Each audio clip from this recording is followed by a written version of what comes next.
छठे भाव के कारकत्व को भी ले लेता है। तो इसलिए ये 30 भाव जो है ये खराब कहलाते हैं, इनको कुंडली के खराब भाव कहा गया। लेकिन जब हम धन की बात कहेंगे तो ये उपचय भाव आ जाते हैं, और धन त्रिकोण आ जाता है 3, 6, 10, और 10 में जो एफर्ट हम लोग करते हैं उसका गेन हमको 11th हाउस में मिलता है। तो इस तरीके से कुंडली को हम लोग कई तरीके से भावों को एडजस्ट करके देखते हैं। आज हम लोग थोड़ा सा इसको देखेंगे कि केंद्र के स्वामी जो हैं, ये हमारी जो क्लासिकल्स जो हैं वो बताते हैं कि केंद्र का स्वामी जो है न्यूट्रल हो जाता है। अगर शुभ ग्रह है तो वो शुभ फल नहीं देगा, अगर केंद्र का स्वामी अशुभ ग्रह है तो वो अशुभ फल नहीं देगा। यहां तक तो ठीक है। तो फिर फल कहाँ का करेगा वो? उसकी दूसरी राशि जहां पर पड़ेगी उसका फल करेगा। केंद्र का स्वामी अगर केंद्र के अलावा भी, जैसे मान लीजिए सूर्य चंद्रमा को छोड़ दें, तो शेष हमारे पास जो 5 ग्रह हैं उनमें दो दो राशियां हैं उनकी, वो दो दो भावों के लॉर्डशिप उनको लिए हैं।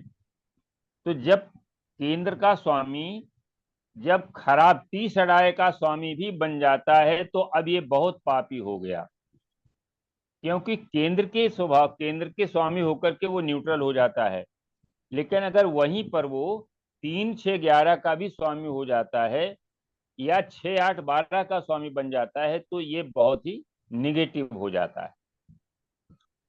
तो इसको जो है कई तरीके से देखा गया है कि कभी कभी जो है, अब इसमें एक और बात आती,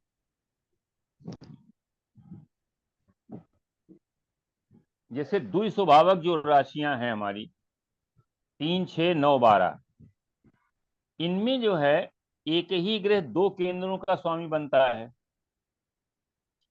एक ही ग्रह दो भावों का स्वामी बनता है। जैसे अगर मिथुन लग्न है तो मिथुन लग्न में जो है बुध 3 और 4, 1 और 4 का स्वामी बनेगा, और बृहस्पति जो है वो 7 और 10 का स्वामी बनेगा।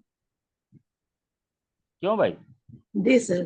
तो हाँ, तो इसका मतलब ये हुआ कि ये बुध और बृहस्पति अगर खराब हो गए तो इसका मतलब कुंडली का 80% भाग तो खराब ही हो गया। बुध हमारा इंटेलिजेंस है, बृहस्पति हमारा जो है वो नॉलेज है, और बृहस्पति को वैदिक में कई भावों का कारक माना गया है। धन का कारक है, संतान का कारक है, विवाह का कारक है, भाग्य का कारक है, लाभ का कारक है, 5 5 भावों का कारक है। अब अगर वो द्विस्वभाव राशि की जो लग्न है उनमें केंद्र का स्वामी बन गया, दोनों राशियां केंद्र की आ गई, तो अब तो ये बहुत खराब हो गया। तो इस तरीके से किस तरीके से हम इसको अध्ययन करते हैं कि केंद्राधिपति दोष कैसे लगता है। फिर अगर एक और चीज है, जैसे मान लिया केंद्र का स्वामी होकर के केंद्र में ही बैठ जाए किसी राशि में, तो अब ये बलवान हो गया। जैसे मान लिया शुक्र है, मेष लग्न की कुंडली में शुक्र सप्तमेश होकर के अगर सप्तम में बैठ जाता है तो ये बहुत नुकसान करता है, मारक होता है। जबकि अपने घर में बैठा हुआ है, वो जी। कारक भाव में बैठा है, लेकिन वो मारक हो गया है। इसी प्रकार से ये शुक्र जो है कर्क लग्न में अगर 4th हाउस में बैठ जाए, किसी का बैठा है क्या 4th हाउस में कर्क लग्न में? किसी का अपने ग्रुप में है कोई? अपने ग्रुप में कोई ऐसा व्यक्ति है जिसकी कर्क लग्न हो और शुक्र 4th हाउस में तुला राशि में बैठा हो? तो देखिए क्या होगा कि कर्क लग्न में शुक्र जो है वो 11th का लॉर्ड बनता है और 4th का लॉर्ड बनता है। तो 4th का लॉर्ड होकर के न्यूट्रल हो गया, और 11th का लॉर्ड होकर के वो पापी हो गया। तो करेगा क्या? 4th हाउस में क्या क्या है? 4th हाउस का जीव जो है वो मदर है। 4th हाउस का अजीब जो है वहां पर वाहन है और प्रॉपर्टी है, एसेट्स है। स्थायी एसेट्स जो है वो 4th हाउस में है। घर का सुख भी वहां पर है। तो अब कर्क लग्न में अगर उसका शुक्र 4th हाउस में तुला राशि में बैठा है, तो ऐसे आप देख लीजिए, ऐसे जातक का जो है वो प्रॉपर्टी उसकी खराब होगी, प्रॉपर्टी का लॉस करेगा, घर की पीस खराब होगी, वाहन खराब होगा। तो ये शुक्र केंद्र में बैठा है और वहां पर दिग्बली बैठा है, अपनी राशि का बैठा है, अपने मूल त्रिकोण की राशि में बैठा है, लेकिन खराब फल कर रहा है। क्यों? क्योंकि केंद्र का स्वामी होकर के न्यूट्रल हो गया है और 11th का स्वामी होकर के पापी हो गया। ये सर बात को एक समझ चीज, में आ रही है? आप हाँ, रिएक्शन बताएं, कुछ फीडबैक। सर जी, सर जी सर हाँ, जी फिर बोलो। सर एक मानवीय पंच महापुरुष राजयोग का क्या मतलब है केंद्र में? वही बता रहे, जी वही सर वही बता सर रहे हैं। सर एक चीज हाँ जी, और हाँ जी, पूछनी है कि सर हाँ जैसे जी। मिथुन लग्न है और मिथुन लग्न में का बुध है और वो फोर्थ हाउस में बैठ गया, हाँ, मिथुन लग्न तो में उच्च का हो गया। लग्नेश। उच्च का हो, उसको वो हाँ, नहीं, बड़ा इंटेलिजेंट हो गया। लेकिन केंद्र जातक अपने, लेकिन ये बताइए, मदर को कोई न कोई तकलीफ है कि नहीं? नहीं पर सर जैसे बुध इसमें वक्री है और सूर्य के साथ है। बकरी है सूर्य के साथ, मदर की पोजीशन बताओ। फोर्थ हाउस मदर में तो अगर ठीक है, बैठा है, मदर तो ठीक फिर है, बहन मतलब छोटी, कैसा है? हाँ, छोटी बहन की पोजीशन। छोटी बहन है नहीं। छोटी बहन नहीं है ना? हाँ, एक, तो एक बात हो गई। कोई प्रॉपर्टी में लिटिगेशन हुआ है क्या? नहीं सर कोर्ट प्रॉपर्टी में केस वगैरह लिटिगेशन हुआ? नहीं सर, ऐसा तो कुछ नहीं है। जुपिटर की पोजीशन, जुपिटर कहीं से देख रहा है क्या उसको? जुपिटर नाइन्थ हाउस में है। 9th हाउस बकरी है क्या? हाँ, तो बकरी वक्री होकर है। के देख रहा ना, बकरी होकर के अच्छा हाँ, देख वक्री। रहा ना। हम्म। देखो, केवल एक प्लेनेट से कोई रिजल्ट नहीं निकलना चाहिए। नहीं सर हम ये जानना चाहते थे कि बृहस्पति। जैसे लग्नेश है और वक्री है और फोर्थ हाउस में है तो क्या होगा, अच्छा, मतलब? अच्छा और ये बताइए, केंद्राधिपति दोष तो हो रहा है। केंद्राधिपति नहीं हुआ। दोष है, लेकिन वो अब उच्च का हो गया ना, वहां पर दिग्बली अच्छा। भी उसको, दिग्बल दिग्बल तो खैर लग्न में मिलता है, उच्च का हो गया, तो जहां तक टैलेंटेड है इसमें कोई शक नहीं हम्म। है ना। सर इसमें मिथुन लगन की कुंडली में गुरु को जी ज्यादा सर केंद्राधिपति दोष नमस्कार। लगेगा। हाँ जी, नमस्कार। मिथुन लग्न की सर कुंडली नमस्कार। में, गुरु को नमस्कार ज्यादा नमस्कार। केंद्राधिपति दोष सर उनको गुरु को ज्यादा लगेगा, बुद्ध को नहीं देखो लगेगा क्योंकि गुरु, लग्नेश है। देखो गुरु को इसलिए ज्यादा लगेगा कि गुरु जो है वहां पर सप्तम हाउस मारक का भी जो है लॉर्ड है और 10th हाउस का भी लॉर्ड है। जी सर। दोनों दोनों का लॉर्ड है, लेकिन अगर ये अपने भाव में बैठ जाता, सप्तम में अगर बैठ गया तो ये प्रबल मारक हो गया। अगर जी सर। 10th में बैठ गया तो अपनी राशि में बैठ गया, तो आजीविका जहां प्रोफेशन है वहां पर कोई न कोई प्रॉब्लम देगा, क्योंकि और सर वो यहाँ मतलब जो है। पर यहाँ पर बुध जो है वो ठीक है और मतलब हाँ बुध हाँ कोई हाँ, प्रॉब्लम। देखो उसमें हम्म। एक और है। देखिए, हमने हम्म। पहले बताया था कि जब कुछ 6 लग्नें ऐसी हैं जिनमें ग्रह योग कारक हो जाता है, हम्म। जैसे अच्छा। वृक और तुला लग्न में जो शनि है वो केंद्र और त्रिकोण हम्म। का स्वामी बन जाता है। स्वामी बन जाता है। हम्म। ठीक है ना?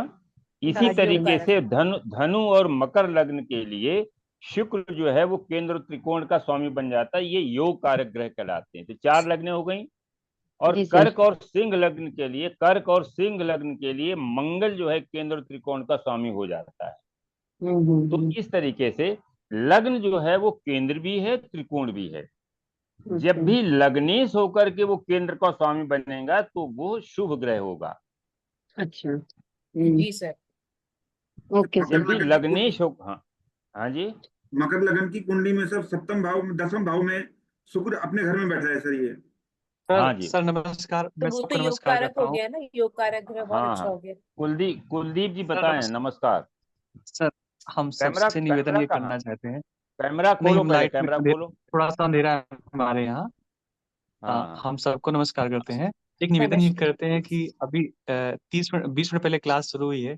एक बार अपनी बात आप पूरी कर दीजिए, फिर हमारे पास बहुत सारे प्रश्न है, क्योंकि ऐसे तो 12 कुंडली फिर डिस्कस हो जाएंगे। मेरा निवेदन है, इसको अन्यथा मत लीजिए एक बार, क्योंकि जो उन्होंने प्रिपरेशन किया हुआ है उसको पूरा कर नहीं, हमने लीजिए। कोई और जो प्रिपरेशन आज नहीं किया। मिश्रा जी पढ़ा देखो, रहे हैं आ, ये आ, ज्योतिष आज सुनिए, शास्त्र।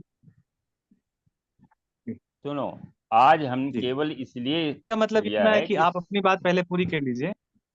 हाँ जी। हाँ, नहीं वो ठीक है। देख, क्वेश्चन जब आता है ना, तो वो जो प्रिपेयर किया है या जो हमको आता, हमको रिकैप हो जाता, वहीं दूर हो जाता है, बाद बाकी फिर टाइम कहाँ मिलता है।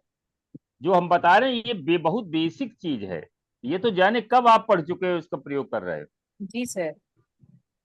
भाई जी ये जी बहुत बेसिक है, लेकिन रिकैप हो जाने से क्या होगा कि जब हम कोई इवेंट के लिए हम फलित करते हैं तो हमें पता चल जाता है कि हमारा ग्रह फल किस तरह का दे रहा है। लग्नेश जो है सबसे शुभ ग्रह है।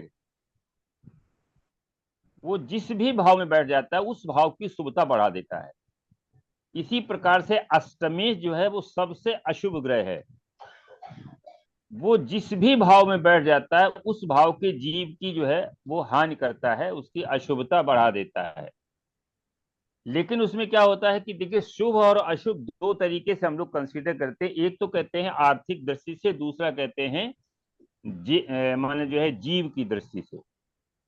जब आर्थिक दृष्टि की बात आती है तो अष्टमेश जो है जब 6 या 12 में बैठ जाता है तो ये विपरीत राजयोग बनाता है।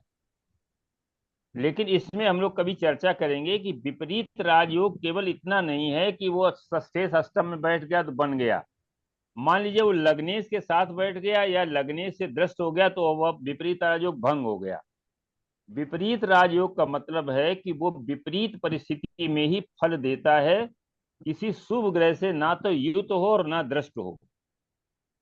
अगर 6, 8, 12 के स्वामी परस्पर 6, 8, 12 में बैठ जाते हैं और किसी शुभ ग्रह से वो दृष्ट या युत नहीं होते, तभी जो है वो विपरीत राजयोग बनता है। तो आर्थिक दृष्टि से जब ये एक्सचेंज करते हैं, खराब भाव का स्वामी खराब में बैठ गया तो अच्छा बन गया। चोर को जेल में भेज दिया गया तो वहां विचार करेगा यार हमने बड़ी गलती की, चलो हम ठीक हो जाते हैं, अब चोरी आगे नहीं करेंगे, तो अच्छा हो गया। चोर को अगर जेल भेज दिया जाए तो वो अच्छा हो जाता है, क्योंकि जो बाई नेचर खराब है उनको तो ठीक है, वो यही कहते हैं कि उसमें अगर मैल्फिक जो है वो इम्पैक्ट आता है तो वो ठीक नहीं होता है। तो इस तरीके से भावों को हम लोग देखते हैं कि लग्नेश होकर के अगर केंद्रेश बनता है तो केंद्र और त्रिकोण का स्वामी बनकर के वो योग कारक हो जाता है। जैसे जी अभी सर। मधु जी ने पूछा कि उनका जो है मिथुन लग्न का जो स्वामी बुध है, और वो बुध जो है चतुर्थ भाव में उच्च का होकर के बैठा है, तो वो एक बहुत अच्छा राजयोग बना रहा है। बुध की दशा बहुत अच्छी गई होगी।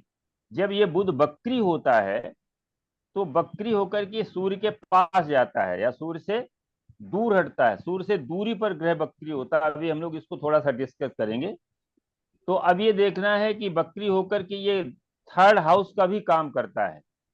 थर्ड हाउस में हमारा कम्युनिकेशन, बुध जो है कम्युनिकेशन का कारक है।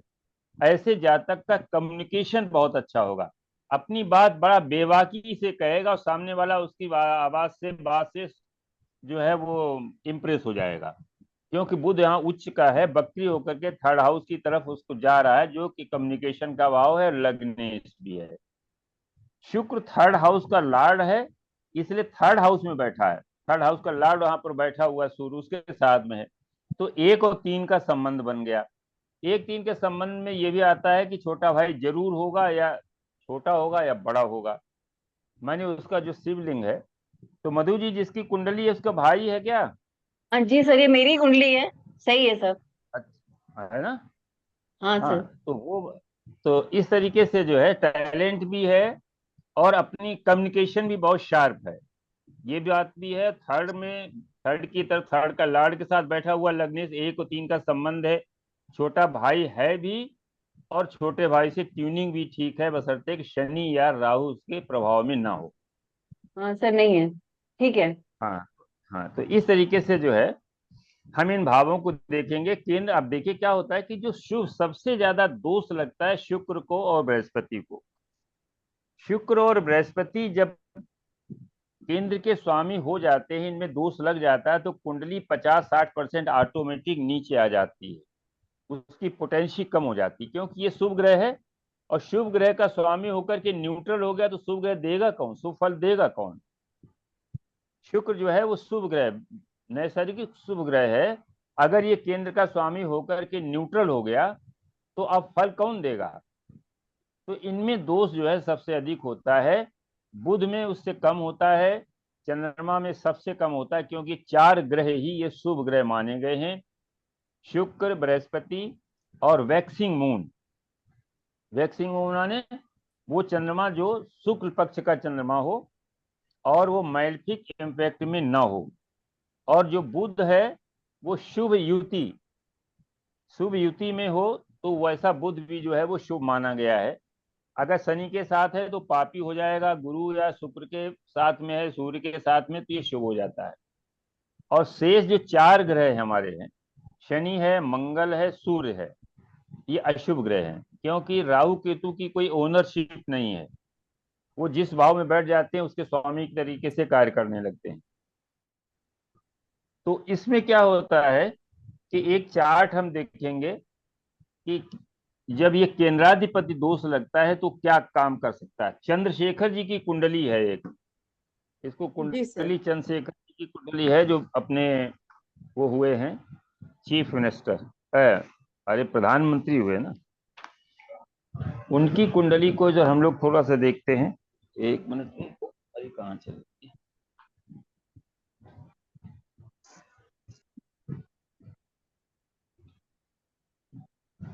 एक सेकंड, जरा हम डिटेल देख लें कहाँ पे है। एक्सचेंज भी हो गया गुरु और मरकरी का। हाँ, अब देखो इसमें क्या है, चंद्रशेखर, शुक्र जो है,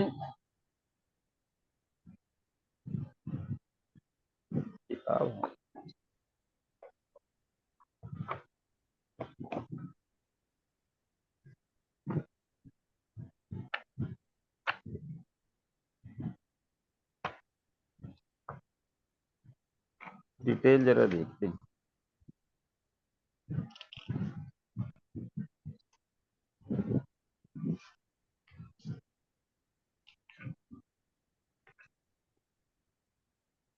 इनका 17 अप्रैल 1927, 17 अप्रैल 1927, 6:51 मॉर्निंग में। मॉर्निंग में। वैसे तो ये इब्राहिम पट्टी है एक जगह, लेकिन अगर नहीं इसमें आता है तो बलिया डाल दीजिए। यूपी। हाँ, यूपी।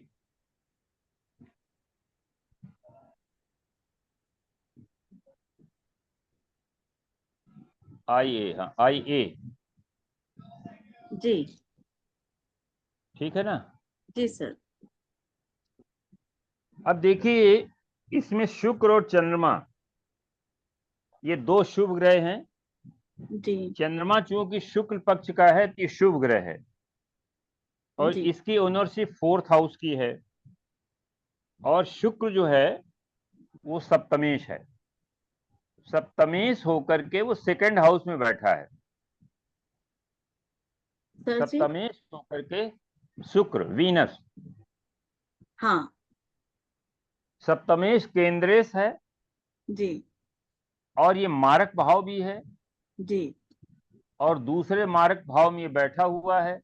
जी। तो इतना शुभ ग्रह होते उसने सब कुछ तो दिया, प्राइम मिनिस्टरशिप दी, सारी लग्जूरियस लाइफ दी, खूब पैसा भी दिया, लेकिन हुआ क्या, 8 जुलाई 2007 को, 8 जुलाई 2007 को इनकी डेथ हुई। जी। और उस समय देखो इसमें दशा क्या थी, हमारे हिसाब से उस समय दशा चल रही थी शुक्र में चंद्रमा। 8 जुलाई 2007, 2007। 2007।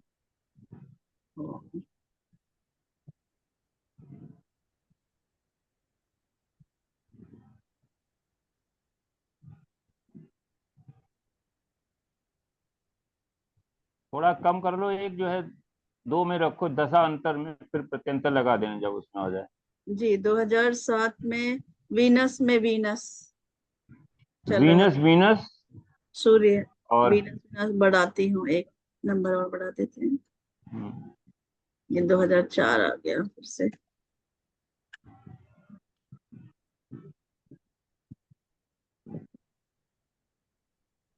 बस हाँ जी। आ गया ये, देखो वीनस, वीनस मून आ गया।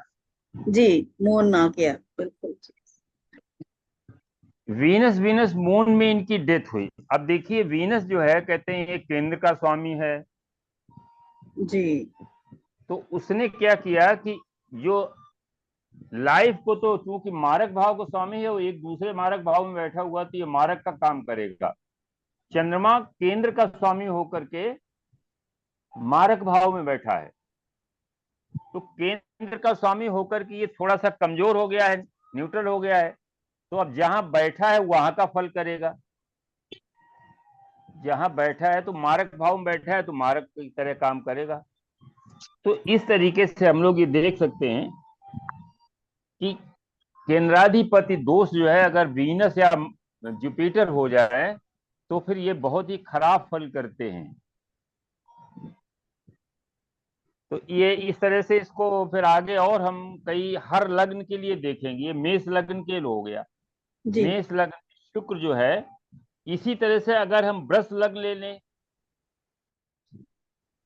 जी एक चार्ट है मेरे भारत में पास क्या होता है। ब्रश लगने की, हाँ लगाओ। ये आ गई। अब देखो इसमें जो है टॉरस लग्न का है, इसमें केंद्र का स्वामी कौन, एक तो सूर्य बना, सूर्य है। और दूसरा वीनस जो है मंगल। वो लग्न के साथ साथ छठे का भी स्वामी बना है। तो ये वीनस में केंद्र का दोष नहीं लेगा, क्योंकि वो केंद्र का भी लग्न का भी स्वामी है। जी अब तीसरा आता है यहाँ पर शनि जो है, ये कारक हो गया, जी क्योंकि 10th हाउस का लॉर्ड होकर के न्यूट्रल हो गया और 9th हाउस का लॉर्ड होकर के ये कारक बन गया। तो यहाँ पर जो है केवल थोड़ा सा सूर्य को हम मान सकते हैं कि सूर्य में केंद्राधिपति दोष है, लेकिन है। सूर्य और चंद्रमा में नहीं होता है। सर सूर्य शुभ ग्रह, हाँ सर शुभ ग्रहों में होता है ना केंद्राधिपति दोष, तो यहाँ पे तो लग्नेश को लगेगा नहीं, बाकी कोई है ही नहीं शुभ ग्रह। सूर्य देखो, है, नहीं मंगल है, मतलब शनि है। देखो सुनिए तो, हर प्लेनेट जो भी केंद्र का स्वामी है वो न्यूट्रल हो जाता है। शुभ ग्रह को जी दोष सर। मानेंगे, क्योंकि शुभ ग्रह न्यूट्रल हो जाने से कुंडली जो है निगेटिव उसका फल करती है, दोष बन जाता है। तो यहाँ पर जो है कोई ऐसा निगेटिव फल करने वाला प्लेनेट है नहीं। सूर्य जो है वो सप्तम में जरूर बैठा हुआ, फोर्थ का लॉर्ड है, मैरिटल डिस्टर्ब कर सकता है थोड़ा सा। क्या हो इसका बताओ कोई हिस्ट्री। मैरिटल तो डिस्टर्ब नहीं है सर जी। नहीं है, नहीं हाँ नहीं। लव मैरिज भी हो सकती है, मंगल मरकरी है बैठा। नहीं लव तो क्या मैरिज सारी ये सुख बाहर सुविधाएं मिलेंगी। बाहर रहते हैं क्या।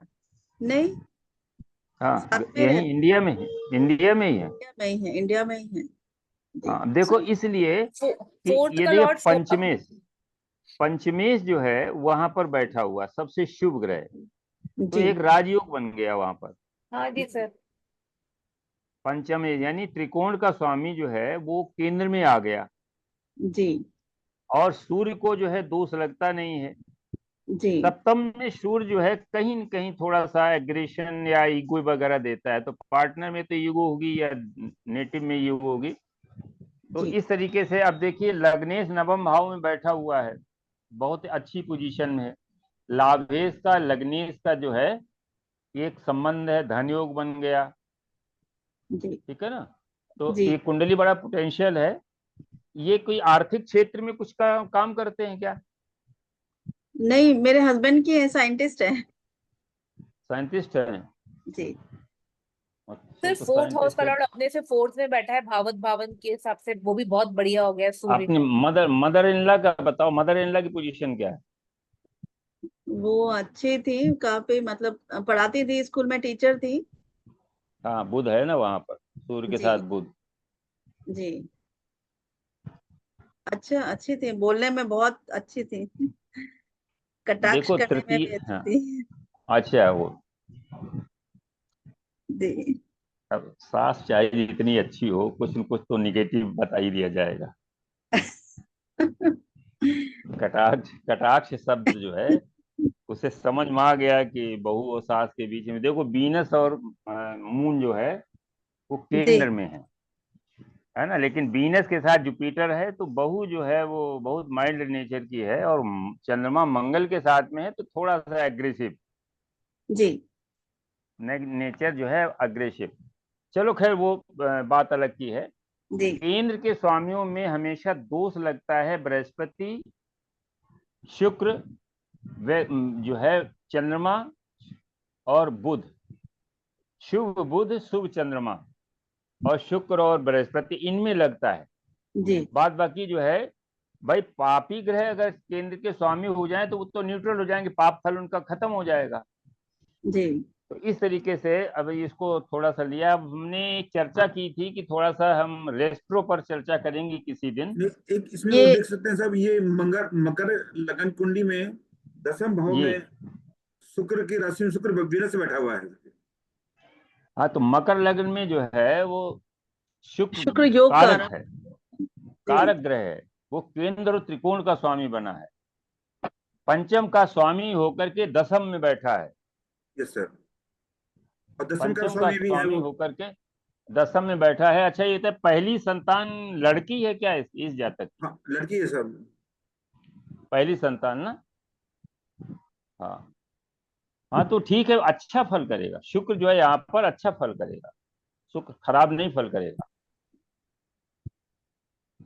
वो कारक है ना, उस लग्न देखा के लिए कारक है, जहां भी बैठेगा शुभ फल करेगा मकर लग्न के लिए। और फिर अपने घर में बैठा है। जी पंचम भाव के स्वामी होके 10th हाउस में बैठे हैं तो लिख कन्या दे रहे, हाँ कन्या देंगे ऐसा। हाँ, पंचम में शुक्र की राशि आएगी। जी हाँ, वृषभ। पंचम में शुक्र है और शुक्र की राशि में बैठा है। जी अच्छा। नेचुरल जोडियक पे वहां शनि की राशि हाँ पड़ी हुई है। जी जी हाँ जी बृहस्पति की दृष्टि है नहीं, जी, इसीलिए कन्या संतान। तो फर्स्ट चाइल्ड कन्या होगी। बहुत अच्छा सर। एक ये भी है दूसरी केंद्र भी कन्या है सब। दोष का। हाँ जी, दूसरी भी एक कन्या है सब। हाँ दूसरी तो भी। बृहस्पति देख नहीं रहा ना, जी शनि देख रहा है। क्या शनि देख रहा है? नहीं सही नहीं सुप्रिया देख रहे। सुप्रिया जी, जी एक मैंने भी डाली थी वो हाँ, मैं लगाती हूँ। एक ये 2022 दोष 2022 की है ना वो? शायद, हाँ हाँ सर। तो अभी तो 2 बहुत साल का है, क्या उसमें जी जानना है सर। बताओ। नहीं नहीं नहीं, डालो से वो डालो। नहीं, केंद्राधिपति था ना वो, इसलिए मैंने देखा। चलो डाल दो, इसमें भी देख लेते हैं। दोष है इस कुंडली में भी। हाँ, ये इसमें देखिए क्या है, हाँ ये इसमें लग्नेश होकर के, बृहस्पति लग्नेश होकर के दशम में बैठा हुआ इस कुंडली में। जी ये किसकी हाँ कुंडली है? ये मेरे एक वो है दीदी के बेटे की कुंडली है ये। अच्छा अच्छा, तो ये बहुत अच्छी कुंडली है। अच्छा ये कब हाँ, का है? शनि शनि शनि इनका जो है 96 12 1996 नंबर पे है। का, हाँ 26 नवंबर तो 1996। अच्छा, तो 96 का है। जी हाँ, तो अभी 28 साल का हो गया। हाँ जी, ये बताइए, अभी जॉब नहीं कर पा रहा है? कर रहे हैं, अच्छा कर रहे हैं, फिर प्रमोशन भी हुआ है। छूटा छूटा है कोई? हाँ दो बार चेंज कर चुके जॉब? हाँ, 2 3 4 बार चेंज कर चुके हैं ये हाँ सैटर्न हाँ के तो। हाँ हाँ, सैटर्न केतु है, सैटर्न बकरी भी है। जी जी हाँ ये विदेश यात्रा भी कर सकते हैं, जॉब के संदर्भ में जा भी सकते हैं। जी जी, चाह तो रहे हैं लेकिन जा नहीं पाते, कुछ ना अच्छा, कुछ। वो चंद्रमा देखिए, देखिए इसमें क्या है, सैटर्न। विदेश के लिए सबसे अच्छा योग इसमें पड़ा हुआ है। चंद्रमा और राहु त्रिकोण में है, जी लेकिन ट्रांजिट में अभी केतु जो है वो राहु के ऊपर है। वो चंद्रमा के मतलब जो है ट्राइन में केतु ट्रांजिट कर रहा है। केतु अभी जी रोक रहा है, जैसे इनका जी वीजा वगैरह है, जी इनका जैसे कोई डॉक्यूमेंट पूरा नहीं हो पा रहा है, जिसकी वजह से नहीं जा पा रहे हैं। जी हाँ जी। मुझे लगता है कि जब सैटर्न आएगा इधर शनि केतु के ऊपर तब शायद हाँ जाए थोड़े समय हाँ, के लिए। सैटर्न, हाँ जाएंगे। और नहीं, जब जाएंगे तो काफी समय के लिए जाएंगे, क्योंकि चंद्रमा और राहु जो राहु। है ये वहाँ सेटल भी करा देता है। अच्छा अच्छा वो अच्छा। हाँ, फोर्थ लॉर्ड जो है जी वो अपने से छठे में गया हुआ है। जी लेकिन उसमें क्या है कि शुभ ग्रह की दृष्टि है, जी फोर्थ हाउस में बृहस्पति की दृष्टि है, तो स्टेबली वहां बसेंगे तो नहीं, लेकिन जी जाएंगे का हो सकता है जॉब के लिए ही जाएं। हाँ, वही जाना चाहते कुछ हैं। एमबीए वगैरह किया है क्या इन्होंने, कोई नहीं, टेक्निकल इन्होंने एजुकेशन लेकर? आर्किटेक्ट है। हाँ अच्छा, वो टेक्निकल तो दिख रहा है ना। तो हाँ इनको वैसे अगर एमबीए कर लेते तो और अच्छा हो जाता, क्योंकि हाँ मंगल जो है वो वैसे बत्ती शनि से सामने मंगल है, तो वो आर्किटेक्चर तो दिख ही रहा है। और जी बुध जो है बृहस्पति पास पास में है, और मंगल और बृहस्पति त्रिकोण में है, तो एमबीए भी बनता है मार्केटिंग जी वगैरह का। अच्छा अच्छा योग है, कुंडली अच्छी है। जी। विवाह हो गया? अभी विवाह नहीं हुआ नहीं, इनका। अभी नहीं हुआ, अभी नहीं हुआ, अगले हाँ साल लग रहा है शायद हो जाए। हाँ, विवाह इसलिए नहीं हुआ कि सैटर्न की अच्छा दृष्टि। इनका ये इनके बड़े भाई भी है कोई, एक इसका बड़ा भाई भी नहीं, है, एक है। नहीं इकलौते हैं। इकलौते हैं। जी अच्छा, अगले साल शादी हो सकती है जी ना? जी हाँ तो इसलिए कि सप्तमी और सूर्य और बुध जो है साथ साथ में है। 6-7 का संबंध जो है वो उतना अच्छा संबंध नहीं माना जाता है, वो कहीं न कहीं सेपरेशन या कहीं न कहीं दिक्कत देता है। जी जी हाँ तो जी 6, हाँ, षष्ठेश और सप्तमेश दोनों एक साथ हैं। जी ये टैलेंट तो बहुत अच्छा देते हैं। मरकरी जी जो है बुधादित्य योग बनता है, ये जी बहुत अच्छा योग है, लेकिन जो है वो मैरिज को लेकर के थोड़ा सा दिक्कत है। राहु एक तो बैठा हुआ है, जी हाँ। सप्तम में राहु बैठा है, तो माने ऐसा अनट्रेडिशनल। कहते हैं जी अनट्रेडिशनल विवाह की ओर संकेत कर रहा है। शनि लग्न में बैठा है तो 30 के आसपास होना नहीं चाहिए। जी अभी जब ये मीन राशि में शनि आएगा तो शुक्र से कनेक्ट हो नहीं पा रहा। जुपिटर भी 2 नंबर पे है, जी ठीक है ना? जब 2 नंबर 1 नंबर पे था तब संभावना बनी थी, जी 1 नंबर पे संभावना बनी थी, तो इनका कहीं अफेयर था, वो चाहते थे कि शादी हो जाए, लेकिन नहीं हो पाई वो। जी हाँ, बिल्कुल सही है। जी, ऐसे ही था। हाँ, क्योंकि केतु और बुध जो है त्रिकोण में है, तो अफेयर तो उस समय जब बृहस्पति यहाँ पर था 12 से 1 में गया, तो जी वहां से वो वीनस से कनेक्ट हो रहा था और वक्री होकर के बुध से भी कनेक्ट हो रहा था, तो उसमें तो ऐसी संभावना बनी। लेकिन जब भी मंगल जो है इस बुध केतु में इन्वॉल्व हो जाता है तो वो अफेयर ब्रेक हो जाता है। यहाँ मंगल चौथी दृष्टि से देख रहा है उसको, देख रहे हैं। ये नाड़ी में है। जी केतु बुध जो है वो अफेयर देता है। जी अगर जुपिटर या वीनस इन्वॉल्व हो जाता है तो मैरिज में टर्न हो जाता है। अगर मंगल इन्वॉल्व हो जाता है तो अफेयर टूट जाता है। उस लड़की की शादी हो गई है जिससे ये चाहते थे कि शादी हो जाए। अच्छा। सर कैसे हो गई? बुध जो है वो फ्रेंड फ्रेंड। हाँ है ना? जी तो सर। बुध जो है वो दूर जा रहा है। बुध की डिग्री 24 है ना, हाँ जी जी हाँ, सर। और मंगल 20 है।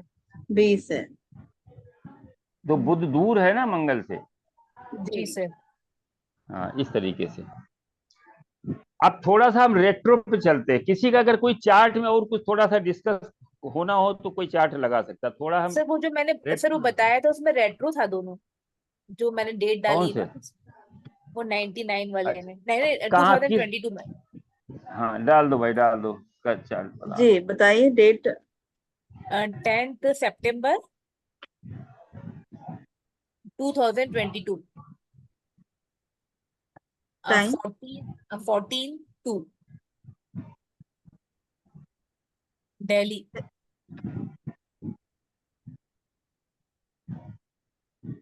2 साल का बच्चा है, लेकिन इसमें दोनों मिल रहा है, गुरु और बुध,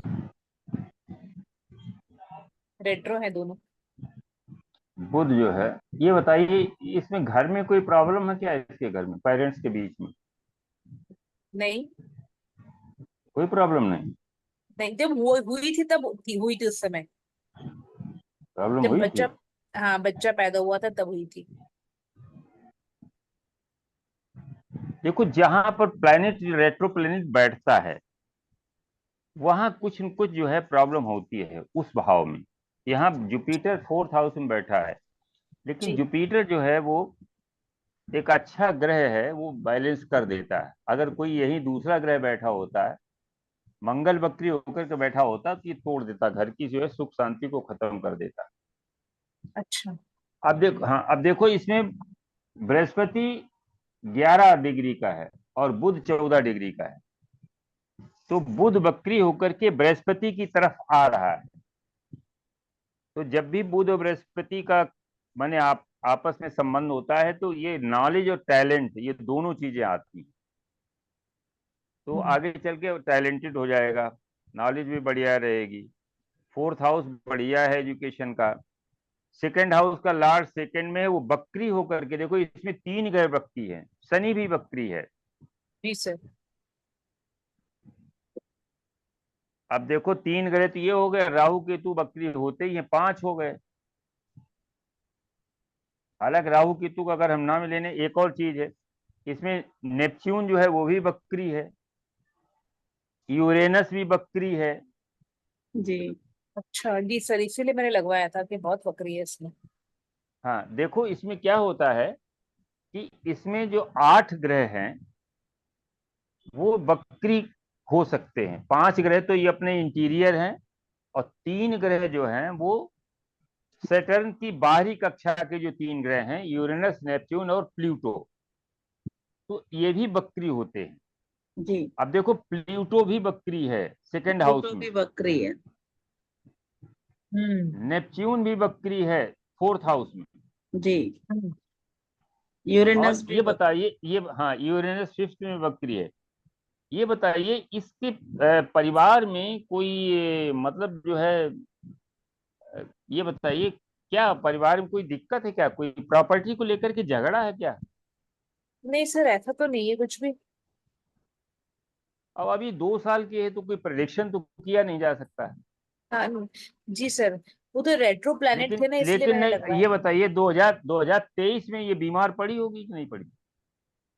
2023 इस एक साल दो दिन विद के इन ईयर।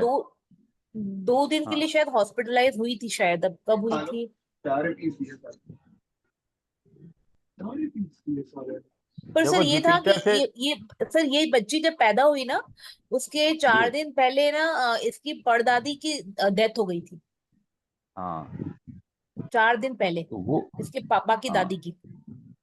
अब पापा के दादी की, वो देखो चंद्रमा के त्रिकोण में केतु है, तो एक तो ये सिजेरियन शो हो रहा है कि ये बच्ची उस समय हाँ at the time of birth जो है मदर को काफी तकलीफ थी। हाँ जी सर। और मैंने ये भी एक केतु शो करता है किसी की डेथ को।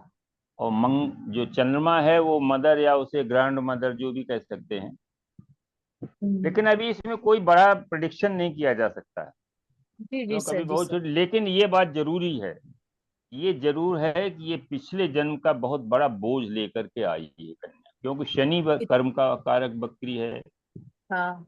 बृहस्पति जो है वो जीव कारक बकरी है, मरकरी जो हम्म। है वो भी बुद्धि कारक बकरी है। तो इसको इन सब चीजें जो बकरी ग्रह है इनका सबका जो है ये इस जन्म में कर्जा। चुकाना पड़ेगा। हाँ कर्जा हम्म। जो है।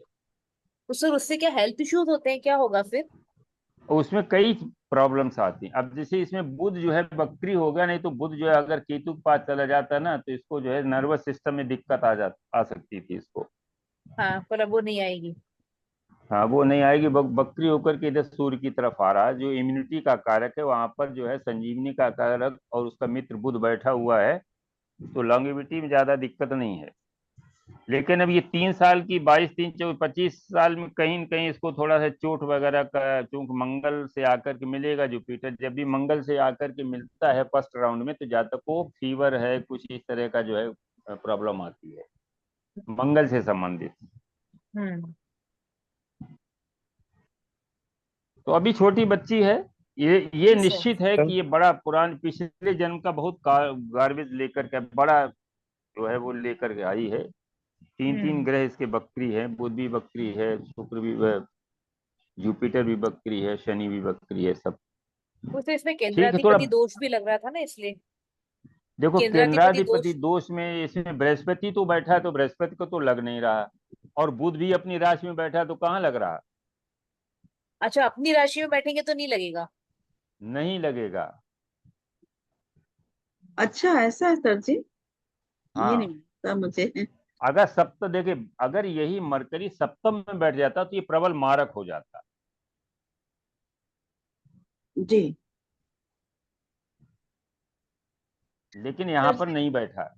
हाँ, तो मतलब अच्छा गुरु तो जैसे जुपिटर है, और अगर वो बुध की राशि में बैठ जाते तो फिर केंद्र अधिपति। हाँ, अच्छा, केंद्राधिपति दोष लगता, जी जी जी, बहुत अच्छा। वो तो अगर स्वक्षेत्री हो ऐसा गया ना एक्सचेंज अपने। हो जाए, जैसे हाँ, कि 12 नंबर में बुध है और 6 नंबर में गुरु है, एक्सचेंज हो जाए तो फिर केंद्र अधिपति दोष कैंसिल हो तो जाएगा।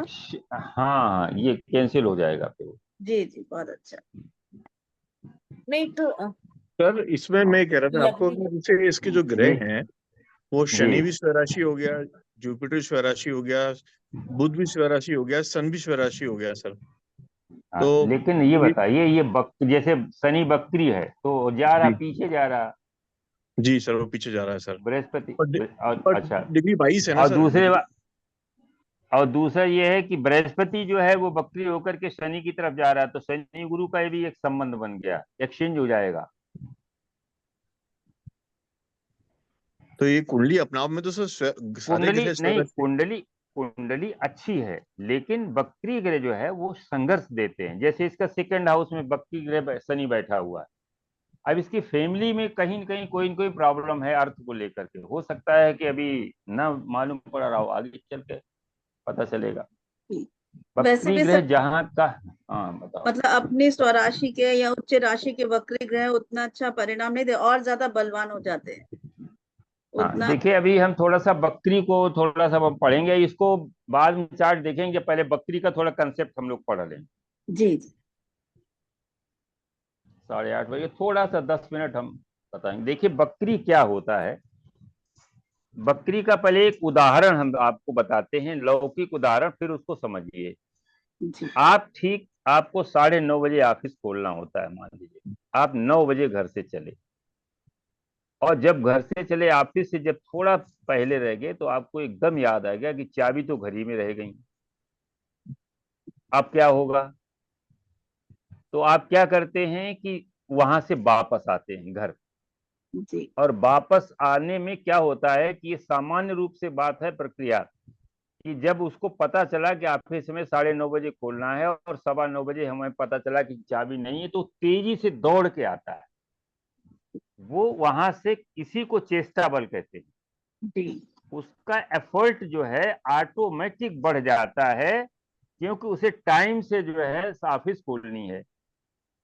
तो वो वापस आता है और वापस आकर के चाबी लेता है, चाबी लेने के बाद फिर जाकर के ऑफिस खोलता है। इस घटना को थोड़ा सा एनालाइज करिए। मान लीजिए कि जैसे इसमें बृहस्पति है, बृहस्पति 11 अंश पर वक्री हुआ है, और आपको पता होगा कि बृहस्पति जो है वो 6 अंश तक चलता है, वक्री होकर के 10 अंश तक चलता है, 10 अंश तक वो वक्री रहता है। एक मिनट का,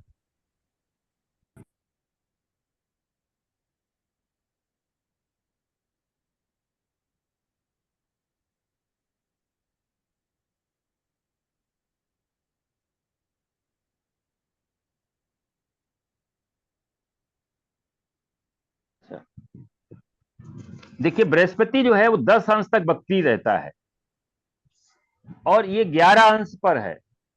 इसका मतलब यह है कि बृहस्पति यही मीन राशि में ही वक्री हुआ है, जी ठीक है ना? जी और शनि जो है वो लगभग 6 अंश तक वक्री रहता है, 6 अंश तक बैठ जाता है। शनि 6 अंश तक बैठ जाता है, बृहस्पति 10 अंश तक पीछे जाता है, फिर ये डायरेक्ट हो जाता है। जी तो घर से जो है, घर से जब व्यक्ति चलता है और जहां पर उसे चाबी याद आती, वहां तक की यात्रा तो उसने पूरी कर ली।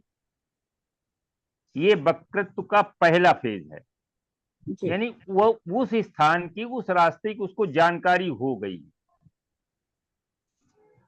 अब ये वहां से वक्री हुआ, पीछे आना शुरू हुआ। तो जो पीछे आना शुरू हुआ तो वो जो है फिर उसी मार्ग से आया। तो जो पहले चल चुका है उसी रास्ते से फिर वापस आया तो इसको डबल हो गया, 2 बार उसने वो रास्ता चला। जी सर। और जब चाबी लेकर के गया तो फिर उसी रास्ते से गया तो 3 बार चल लिया। जी जी सर। तो जहां पर बकरी होता है वहां का फल वो बढ़ा देता है, क्योंकि उसे पता होता है 3 बार वो चल देता है, उसको चेष्टा बल मिल जाता है। लेकिन अंतर क्या पड़ा? अंतर ये पड़ा कि 9:30 बजे ऑफिस खोलने की बजाय उसने ऑफिस खोला 10 बजे, तो क्या होगा? डिले हो गया। तो पहली चीज होती है कि बकरी ग्रह जो है, जिस हाउस का लॉर्ड होता है उसका फल लेट देता है, लेट फल मिलता है। अब क्या होता है कि बकरी है क्या चीज? जैसे आप लगभग सभी लोग जानते हैं कि जैसे 2 रेलगाड़ी एक साथ चल रही, दोनों की स्पीड अगर समान है तो दोनों में बैठे हुए यात्री आपस में क्या हुआ? स्थिर दिखाई पड़ेंगे। उनकी गति क्या होती है? गति में 2 ऑब्जेक्ट्स के बीच की डिस्टेंस जब चेंज होती तब हम कहते हैं कि ये गति हो रही है। मान लीजिए ट्रेन चली तो पहले जहां थी वहां से 2 किलोमीटर आगे चल गई तो स्थान बदल गया। तो 2 जो पैरेलल ट्रेन चल रही हैं जिनकी स्पीड समान है तो उनमें बैठे हुए यात्रियों के बीच की दूरी नहीं बदल रही है। लेकिन जब एक ट्रेन की स्पीड ज्यादा या कम हो जाती है, मान लीजिए एक ट्रेन की स्पीड जिसमें हम बैठे हैं उसकी स्पीड बढ़ गई बगल वाली ट्रेन से, तो अब हमें क्या लगेगा? हमें लगेगा ट्रेनें तो दोनों जा रही हैं आगे, लेकिन हमको लगेगा कि जो बगल वाली ट्रेन है वो पीछे जा रही।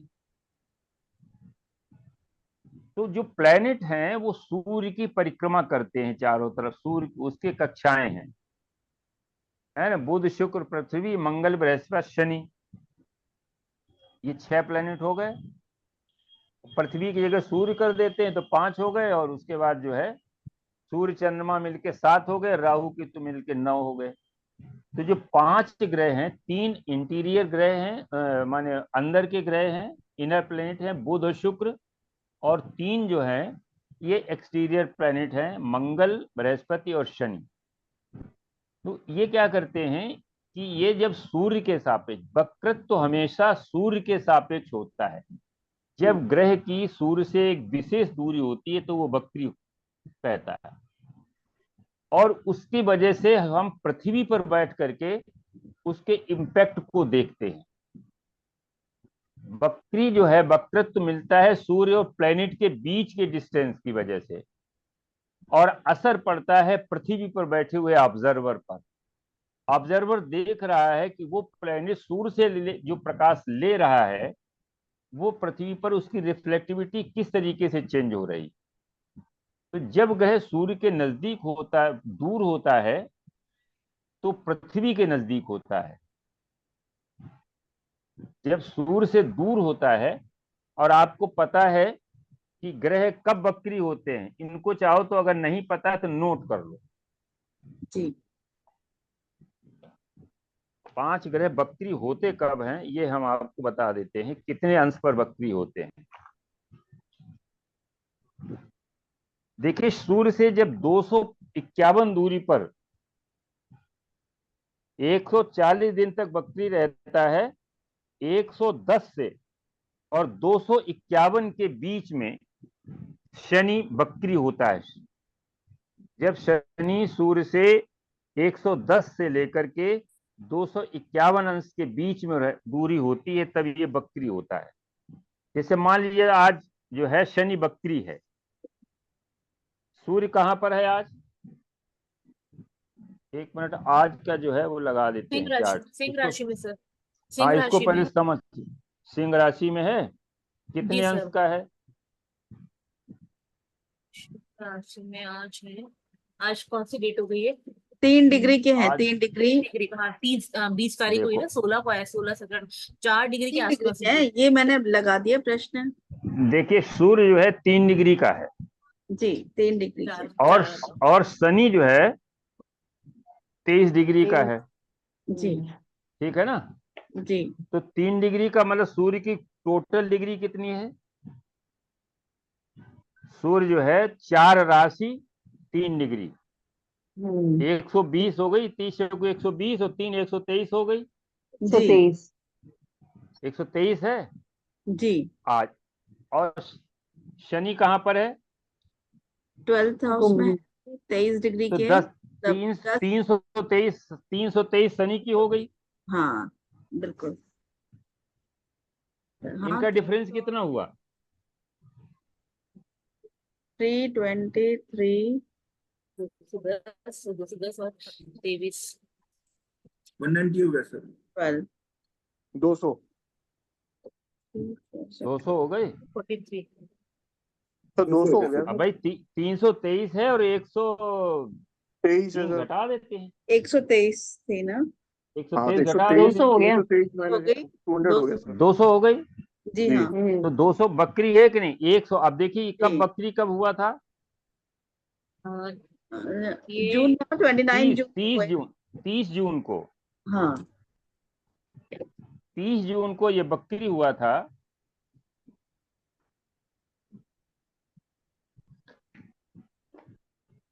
तीस जून को कितना था? सूर्य चंद्रमा का सूर्य शनि का निकालो, कैलकुलेशन है किसी के पास? नहीं तो हम बताएं भाई फिर। जी, एक मिनट दिखा देती हूँ। 20 जून का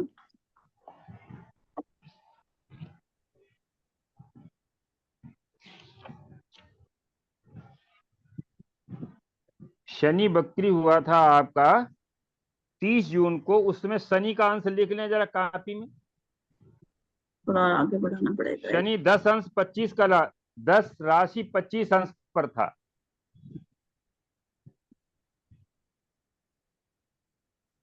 और सूर्य जो है उस दिन 2-14 पर था।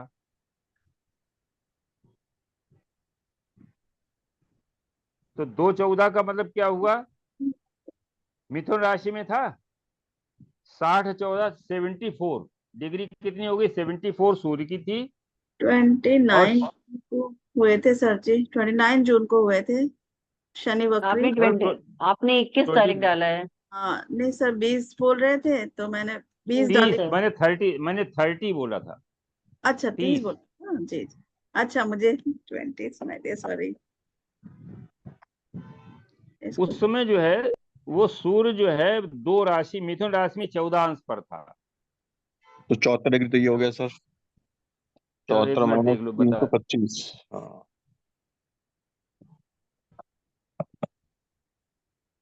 हाँ सर 251 के मिथुन आसपास राशि आ रहा था। आया समझ में? हाँ जी 251 आ गया ऐसा डिफरेंस करीब करीब। 251 आया। जी। अब देखो इसमें है क्या? इसमें सूर्य चलता है। शनि चूंकि स्थिर है एक राशि में 2.5 साल रहता है। और सूर्य जो है उसमें 2 बार जो है इस पोजीशन में आएगा। जी क्योंकि सूर्य हर साल जो है साल में एक बार जो है ये शनि को वक्री करता है। तो शनि साल में एक बार वक्री होता है। और उसको 360 से जब घटा देंगे तो 110 आ जाएगा। तो हम ये कह सकते हैं कि सूर्य से जो है शनि जब पंचम हाउस में, छठे हाउस में, सप्तम हाउस में, अष्टम हाउस में और नवम हाउस में, जी पंचम और नवम में डिग्री देखनी पड़ेगी। 6, 7, 8 में पूरी तरीके से जो वो वक्री होता है। ठीक है ना? जी और ये 140 दिन तक बकरी रहता है और लगभग 6 डिग्री पीछे जाता है। 6 डिग्री बैक कर जाता है। ठीक है ना? जी सर। और एक वर्ष में एक बार बकरी होता है। अब दूसरा बृहस्पति को लेते हैं। बृहस्पति सूर्य, अब देखो इसको अगर हम ये देख लें कि ये पूरे जोड़ी कितना अंतर कितना हुआ।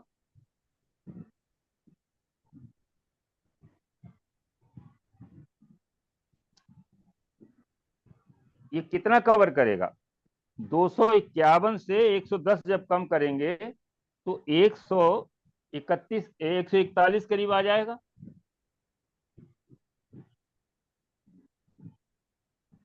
251 पर जब है वो जाकर के जैसे ही 252 होंगे वैसे ही ये डायरेक्ट हो जाएगा। तो अगर हम 251 से 110 घटा देते हैं तो एक कितना आ जाता है? 141। 141 आता है, ठीक है ना? जी सर। और ये 360 का कितना हिस्सा है? 360 पूरा जोडियक है ना? जी जी जी। जी सर। तो ये लगभग 37-38% आता है। हाँ, 219, 219, 219 डिग्री का हो गया। अरे 219 डिग्री नहीं हुआ, 360 का कितना परसेंट हुआ? 200, 141, 141 पूरा परसेंट। जोडियक आप हाँ, कितना हाँ हुआ? सर, 30 ऐसे ही हो गया, 40% के आसपास हो गया ना। 180 होगा और तब 50% होगा। हाँ, 180 होगा तब 50% होगा। 360 का तो 140 हुआ। 140 में जी कितना? सर। 37 करीब आ जाता है। हाँ, 140 40% 37 आया। आसपास। 37 के आसपास, ठीक है जी। तो इसका मतलब है कि जो आपका जो जन्म होते हैं एक वर्ष में, उसमें 37% लोग जो है उनकी कुंडली में शनि वक्री रहता है। जी। एक वर्ष में जो जन्म होते हैं उनमें 37% लोगों की कुंडली में शनि वक्री रहता है। देखो ये मैथमेटिकल कैलकुलेशन है, ये कोई ऐसी चीज नहीं, बड़ी चीज नहीं है। ये हमें पता होनी चाहिए कि शनि वक्री कब होता है, कितने दूर तक जाता है, 6 अंश पीछे जा सकता है। अब जैसे मान लीजिए, अभी आपने देखा होगा कि शनि जो है अभी 24 में 30 जून को वक्री हुआ है। जी।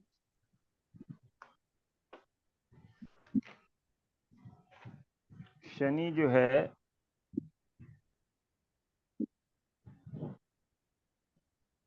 उसमें शनि की जो शनि का अंश था वो 10 राशि 25 अंश था।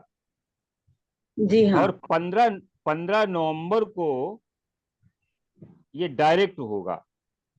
जी उस समय जब है इसकी जो आएगा 10 राशि और 18 अंश, 29 कला आएगा।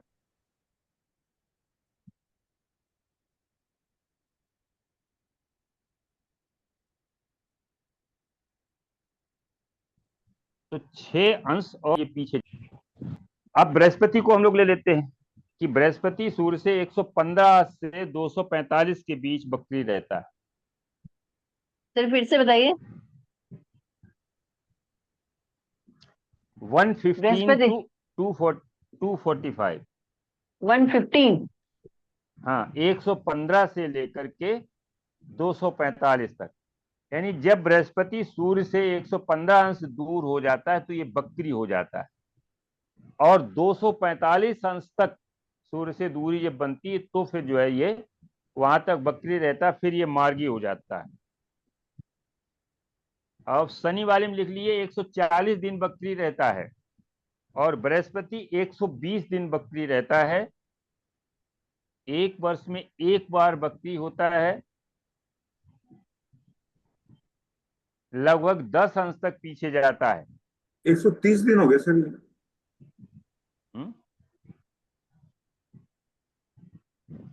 130 दिन कैसे हो गए?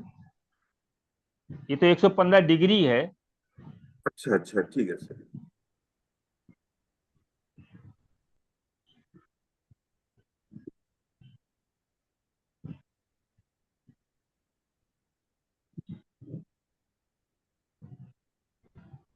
देखो 12 महीने में चलता है 360 अंश बृहस्पति, ठीक है ना? तो जी। एक महीने में कितना चलेगा?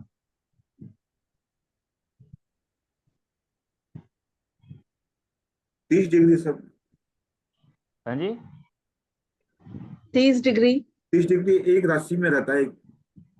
हाँ, तो एक राशि में 30 डिग्री चलेगा। जी 12 महीने में 30 डिग्री चलता है,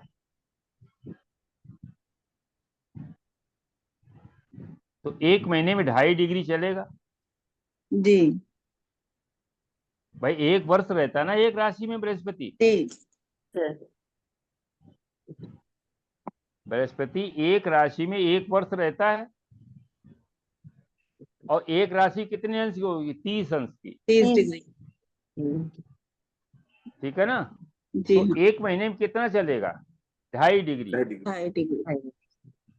ठीक है ना? तो ये 20 ये जो दिन 100 जो आया है 120 दिन 245 में, हाँ नहीं 130 डिग्री कितने दिन में चलेगा?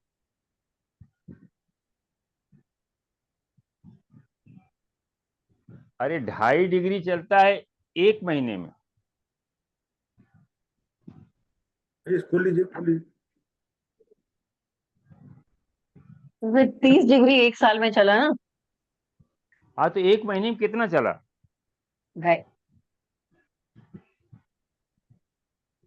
2.5 अंश चला। जी सर। ठीक है ना? 2.5 अंश चला कितने दिन में? 30 दिन में।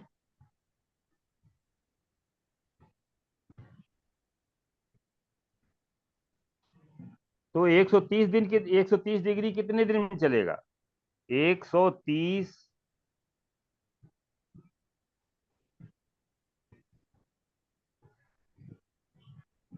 गुणते 1 भागित 2.5, 52 दिन।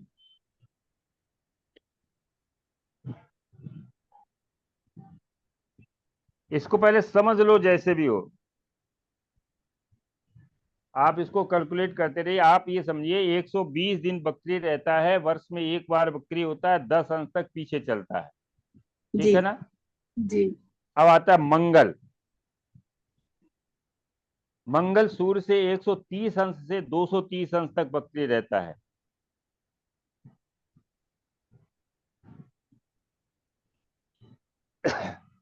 पचहत्तर से 78 दिन तक बकरी रहता है ये मंगल। इसीलिए कभी कभी क्या होता है, मंगल वैसे 1 महीने में एक राशि चल लेता है, लेकिन कभी कभी वक्रत्व की वजह से ये 4-4 महीने तक एक राशि में बना रहता है। देखो 3 महीने तो ऐसे ही हो गए, जी और 1 महीना सामान्य रूप से चलता है। जी। और ये जब बकरी हुआ 120 दिन, तो फिर ये वापस भी आएगा उतने अंश।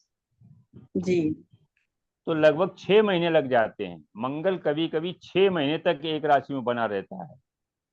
जी। अभी होने वाले ना सर जी, 20 अक्टूबर 7 दिसंबर को कर्क में वक्री हो जाएंगे मंगल। हाँ, ये और वर्ष फिर में एक बार बकरी होते हैं। मंगल बकरी होगा तो हस्बैंड का मतलब कर्ज होगा क्या हस्बैंड के क्या? लिए?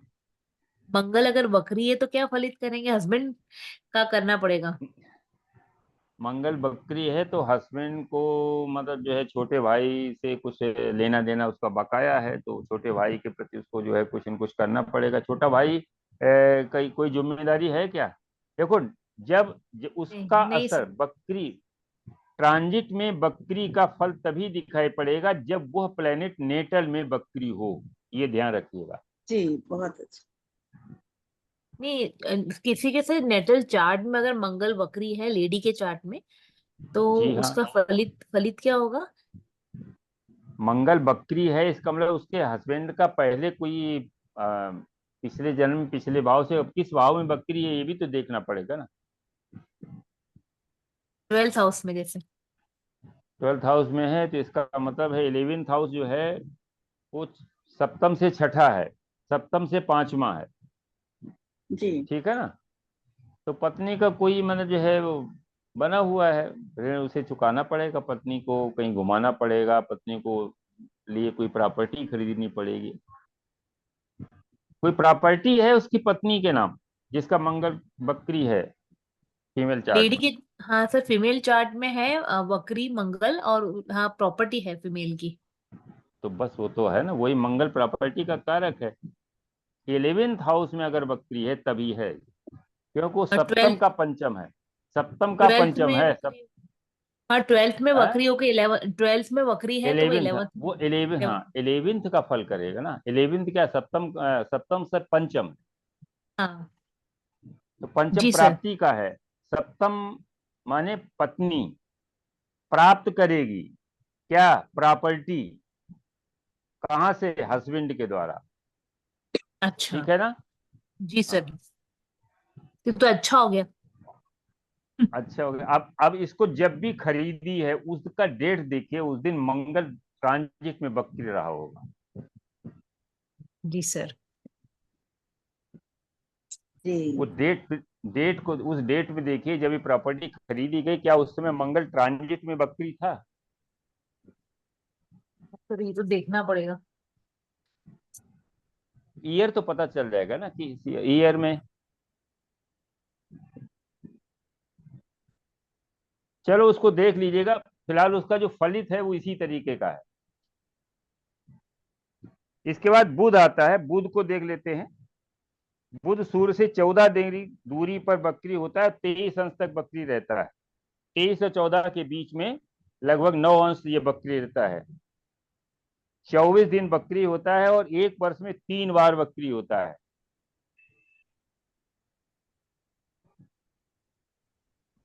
और बताएंगे सर, इसको दोबारा बताएंगे सर, बुध का? बुध जो है वो सूर्य से 14 से 23 अंश के बीच में रहकर जब वो रहता है तब वो बकरी होता है। यानी सूर्य और बुध के अंश जो है जब 14 अंश से 23 अंश के बीच में होते हैं तो बुध बकरी होता है। और लगभग 24 दिन बकरी रहता है और एक वर्ष में 3 बार बकरी होता है। और शुक्र जो है 27 से 29 अंश के बीच में जो है बकरी होता है। 43 दिन बकरी रहता है और 18 महीने में एक बार बकरी होता है। सर क्या बताया? अरे राम राम।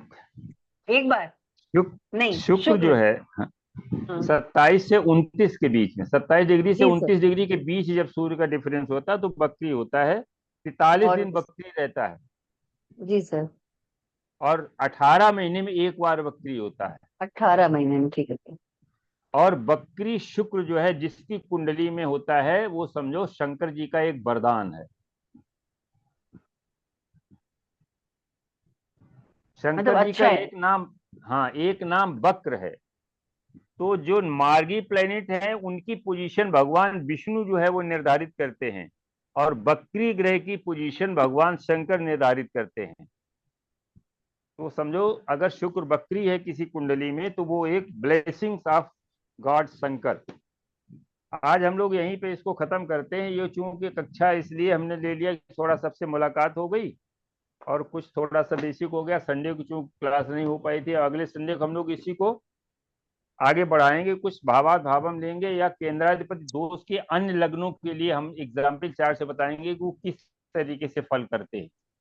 जी जैसे संजय गांधी की कुंडली में लग्नेश शनि सप्तम में बैठा था, लग्नेश शनि सप्तम में बैठा था, शनि की दशा में अकस्मात बकरी ग्रह जो है अकस्मात फल करते हैं और जिस भाव का स्वामी होता है उस भाव की हानि करते हैं। जैसे संजय गांधी का लग्नेश होकर के बकरी हुआ मारक भाव में। ओशो जैसे आचार्य रजनीश का अष्टमेश होकर के तृतीय भाव में बैठा है बकरी, उसकी दशा में डेथ हुई है।